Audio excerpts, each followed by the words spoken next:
आप सभी का द टीचर्स फैक्ट्री में स्वागत है। आज हम सभी देखेंगे आरआरबी एनटीपीसी 2024 का 30 ऐसे महत्वपूर्ण प्रश्न जो आपको आरआरबी एनटीपीसी 2024 के परीक्षा में बहुत ही उपयोगी साबित होगा। आइए दोस्तों, इसका आज हम लोग देखते हैं क्लास नंबर 4। सीधे प्रश्न की बढ़ने से पहले हम लोग देखते हैं कि 50 सब्सक्राइबर्स हमारे इस चैनल का हो चुका है। आप सभी प्रथम 50 सब्सक्राइबर्स को दिल से शुक्रिया दोस्तों। ऐसे ही आप सभी का सहयोग और साथ रहा तो वो दिन दूर नहीं जब हमारे सब्सक्राइबर की संख्या लाखों में हो जाए। आप सभी सब्सक्राइबर का बहुत बहुत धन्यवाद। बढ़ते हैं सीधे प्रश्न की ओर। पहला प्रश्न, जठर या शरीर के अन्य भीतरी भागों की जांच के लिए प्रयोग वाली एक तकनीक एंडोस्कोपी किस परिघटना पर आधारित है? हाँ दोस्तों, इसका सही आंसर होगा ऑप्शन नंबर ए यानी पूर्ण आंतरिक परावर्तन। प्रश्न नंबर 2 देखते हैं। सूखी बर्फ किसका ठोस रूप है? और इसका सही आंसर होगा कार्बन डाइऑक्साइड, जो कि ऑप्शन नंबर ए में है। अगले प्रश्न की ओर बढ़ते हैं। 3 नंबर, पुस्तक Modi's मिडाज touch in foreign policy के लेखक कौन है? और इसका सही आंसर होगा सुरेंद्र कुमार, जो कि ऑप्शन नंबर बी है। प्रश्न नंबर 4, धातुएं ऊष्मा और विद्युत की संचालक होती है सिवाय किसके होती है? आप देख सकते हैं ऑप्शन में 4 दिया हुआ है और इसका सही आंसर होगा ऑप्शन नंबर सी, बिस्मथ। प्रश्न नंबर 5, सर्वोदय की अवधारणा के संस्थापक कौन थे? जी हाँ साथियों, सर्वोदय की अवधारणा के संस्थापक कौन थे? यह प्रश्न काफ़ी महत्वपूर्ण है, इसमें गलती नहीं करेंगे। इसका सही जवाब है option number B, Mahatma Gandhi. गलती से भी विनोबा भावे इसमें नहीं लगाएंगे। इसका सही आंसर है महात्मा गांधी। प्रश्न नंबर 6, तालचेर किसके लिए महत्वपूर्ण है? तालचेर निम्नलिखित में से किसके लिए महत्वपूर्ण है? इसका सही आंसर है भारी जल संयंत्र, यानी ऑप्शन नंबर बी। प्रश्न नंबर 7 की ओर बढ़ते हैं। ईमेल में बीसीसी क्या है? ईमेल में बीसीसी क्या है? तो इसका सही आंसर होगा option number D. Option number D में क्या है साथियों? यह प्रश्न आगे बढ़ाते हैं। हाँ, ऑप्शन नंबर डी है, जो कि आंसर है आपका ब्लाइंड कार्बन कॉपी। प्रश्न नंबर 8, एलिफेंटा के प्रसिद्ध शैल कृत मंदिरों का श्रेय दिया गया है? एलिफेंटा के प्रसिद्ध शैलकृत मंदिरों का श्रेय दिया गया है किसको?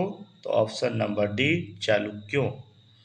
प्रश्न नंबर 9, प्लासी की लड़ाई किसके बीच लड़ी गई थी? जी हाँ साथियों, प्लासी की लड़ाई किसके बीच लड़ी गई थी? तो इसका सही जवाब होगा ऑप्शन नंबर सी, सिराजुद्दौला और रॉबर्ट क्लाइव के बीच। प्रश्न नंबर 10, किस गवर्नमेंट ऑफ इंडिया एक्ट द्वारा केंद्र में द्वैध शासन लागू किया गया था? केंद्र में किस एक्ट के तहत जो है द्वैध शासन लागू हुआ था? तो उसका ऑप्शन होगा बी, यानी 1935।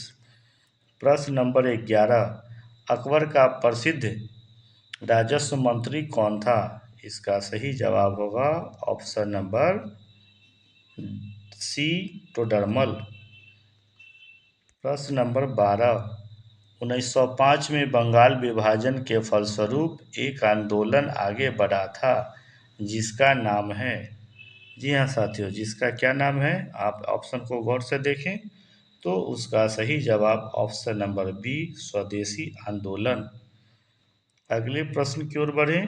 13 नंबर, मृदा रहित कृषि को क्या कहते हैं? जी हाँ साथियों, मृदा रहित कृषि को क्या कहते हैं? ऑप्शन नंबर सी, जल संवर्धन। प्रश्न नंबर 14, निम्न में से कौन प्राकृतिक रबर का प्रमुख उत्पादक है? जी हाँ साथियों, यह भी बहुत ही इम्पोर्टेंट हो जाता है। तो इसका सही आंसर होगा, आप देखिए ऑप्शन, और फिर इसमें ऑप्शन नंबर बी होगा, यानी कि दक्षिण पूर्व एशिया। प्रश्न नंबर 15, ग्रैंड कैनियन किस नदी में स्थित है? यानी कि ग्रैंड कैनियन जो है किस नदी में स्थित है? इसका सही आंसर होगा option number D. Option number D में क्या है साथियों? कोलोरेडो।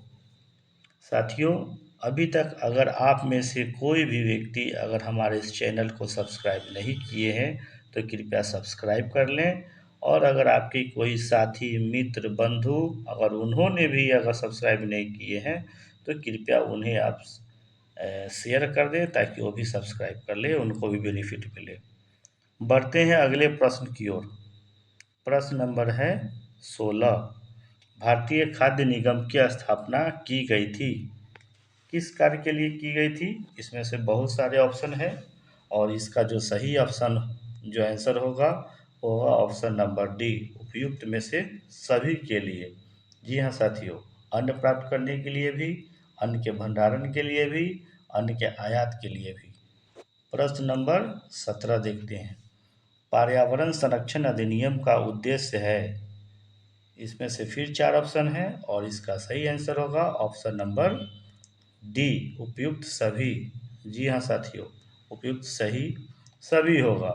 वनों की रक्षा और वृद्धि करना भी एक काम है, वन्य तथा विरले पशुओं की वृद्धि और रक्षा करना भी है, पर्यावरण प्रदूषण को नियंत्रण करना भी है। इसलिए इसका सही आंसर ऑप्शन नंबर डी ही है।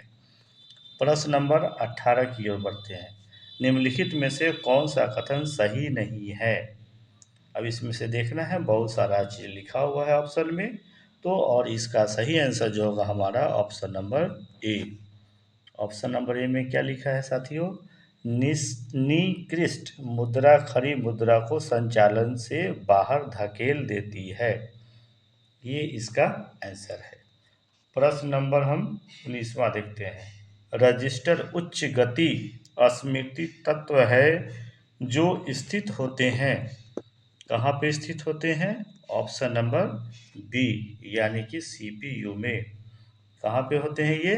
ऑप्शन नंबर बी, सीपीयू में। प्रश्न 20, लोकसभा में अध्यक्ष तब तक पद पर रहता है जब तक, चार ऑप्शन है, आप देख सकते हैं क्या होगा इसका? Option number C. सी में क्या है? अगले मंत्रिपरिषद का गठन हो जाए तब तक वो पद पे रह सकते हैं। प्रश्न नंबर 21, भारतीय संविधान में शामिल नीति निर्देशक सिद्धांत किसके संविधान से प्रेरित है? यानी कि हमारे देश का जो संविधान है उसमें जो नीति निर्देशक सिद्धांत है वह कहाँ से लाया गया था, किस देश के संविधान से लाया गया था? इसका सही जवाब है ऑप्शन नंबर बी, यानी कि आयरलैंड। ऑप्शन नंबर ये रहा बी। प्रश्न नंबर हम लोग 22 में चलते हैं। सुल्तान अजलान शाह कप 2018 जीता था, किस देश ने जीता था? ऑप्शन काफ़ी हैं, आप देख सकते हैं, और इसका सही जवाब होगा ऑप्शन नंबर सी, ऑस्ट्रेलिया ने। प्रश्न नंबर हम लोग देखते हैं 23वां। कौन सा देश 24वें शीतकालीन ओलंपिक 2022 की मेजबानी किया था? जी हाँ साथियों, कौन सा देश 24वें शीतकालीन ओलंपिक 2022 की मेजबानी किया था? तो इसका सही आंसर होगा ऑप्शन नंबर बी, यानी कि चीन। प्रश्न नंबर हम लोग 24 की ओर बढ़ते हैं। किसी राज्य की विधानसभा के सदस्यों की अधिक संभव संख्या क्या है? यानी किसी राज्य के अगर विधानसभा में अधिकतम अगर विधानसभा सदस्य हो जाए तो अधिकतम कितना हो सकता है? तो ऑप्शन नंबर सी, यानी कि 50। प्रश्न नंबर 25, वर्ष 2011 की जनगणना के अनुसार भारत की जनसंख्या घनत्व है। कितना है जनसंख्या घनत्व? आप ऑप्शन में देख सकते हैं, बहुत सारे ऑप्शन हैं, जिसका सही आंसर होगा ऑप्शन नंबर सी, 382 व्यक्ति प्रति किलोमीटर स्क्वायर। साथियों, आप इस वीडियो को अधिक से अधिक शेयर करें और जो भी हमारे श्रोता, हमारे दर्शक अभी तक, हमारे विद्यार्थी इस चैनल को अभी तक सब्सक्राइब नहीं किए हैं तो कृपया सब्सक्राइब कर दें और बेल आइकन की घंटी को दबा दें ताकि हमारे सारे वीडियो आप तक सीधे पहुंच सके। प्रश्न नंबर 26, हरी पत्तियों का पौधा लाल रोशनी में रखने पर कैसा दिखाई देता है या कैसा दिखाई देगा? इसका सही आंसर होगा ऑप्शन नंबर ए, यानी कि काला। प्रश्न नंबर 27, उच्चतम न्यायालय की मूल अधिकारिता के अंतर्गत क्या शामिल है? इसमें से क्या शामिल है? तो इसका सही जवाब, इसमें से 4 ऑप्शन है, 4 ऑप्शन में से क्या होगा दोस्तों? तो ऑप्शन नंबर सी। सॉरी, ये प्रश्न बढ़ गए हैं, जरा इसको मैं एडजस्ट कर दूं। हाँ, तो ऑप्शन नंबर सी क्या है? भारत संघ की विभिन्न यूनिटों के बीच विवाद। प्रश्न नंबर हम लोग 28 देखते हैं, मंड पानी में घुलनशील नहीं होता, फिर भी यह आलू में बड़ी मात्रा में संचित क्यों रहता है? इसका सही आंसर है 4 ऑप्शन में से कौन सा होगा साथियों? ऑप्शन नंबर बी, यह पत्तियों से शर्करा के रूप में स्थानांतरित होता है। प्रश्न नंबर हम लोग 29 देखते हैं, निम्नलिखित में से किस समझौते का लक्ष्य हिंदू मुस्लिम मतभेद को सुलझाना था? जी हाँ साथियों, जब हमारा स्वतंत्रता संग्राम हुआ था उसमें बहुत सारे समझौते हुए थे, उसमें से एक समझौता यह भी है कि जिसके कारण हिंदू मुस्लिम का मतभेद सुलझाना था। तो इसका सही आंसर होगा ऑप्शन नंबर ए, यानी कि लखनऊ समझौता। प्रश्न नंबर 30, 1526 ईस्वी सन में के पूर्व बाबर ने भारत पर कितनी बार आक्रमण किया था? जी हाँ साथियों, जब बाबर हमारे देश पर आक्रमण करके यहाँ पर राज करने वाला था, उससे पूर्व उसने कितनी बार भारत पर आक्रमण किया था? तो इसका सही जवाब है ऑप्शन नंबर 4 बार, यानी कि बी, ऑप्शन नंबर बी, 4 बार। देख सकते हैं यहाँ पर ये ऑप्शन है दिया हुआ। साथियों, इस तरह के हमारे तमाम वीडियो को देखने के लिए कृपया हमारे चैनल को सब्सक्राइब कर दें और बेल आइकन की घंटी को ज़रूर दबा दें दोस्तों।